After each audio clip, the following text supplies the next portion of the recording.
Well, it was bound to happen, and it finally did. Mississippi just confirmed its first case of bird flu.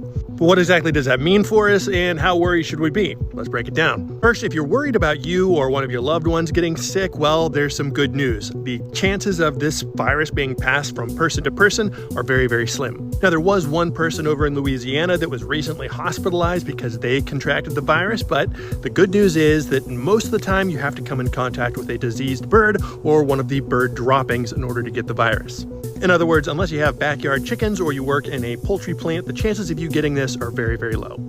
And yes, even if the chicken that you buy at the store does have the virus, cooking it does get rid of it. Now, I would recommend maybe not drinking your eggs Rocky style for a little while, but beyond that, you should be safe. For those of us who don't have chickens in our backyard or don't work at a poultry plant, the threat here for us is going to be more economic. Our local poultry farms and poultry plants may see a little bit of hardship here.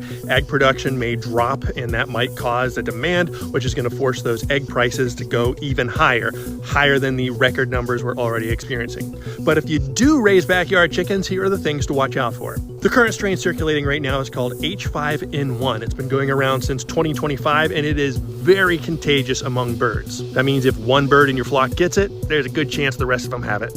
We see it occur naturally more among wild birds, but those wild birds have a way of passing it on to the domestic birds. So here's 5 things to watch out for. First is lethargy. If the birds seem to just not have a whole lot of energy, that's your first sign. Number 2, if they aren't laying as many eggs as usual.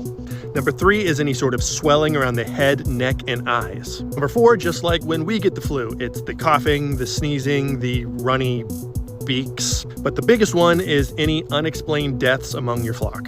Of course, the best thing that we can do is just to protect the birds from getting it in the first place. So that means keeping the coop very clean and keeping it protected from wild birds. A big part of that is moving any outdoor feeders inside so it's not attracting those wild birds to your yard.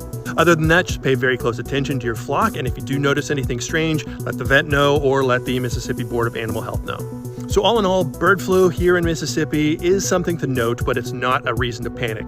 It is something, though, that we do need to keep an eye on because one way or the other, whether you have birds or not, it's probably going to impact us in some way.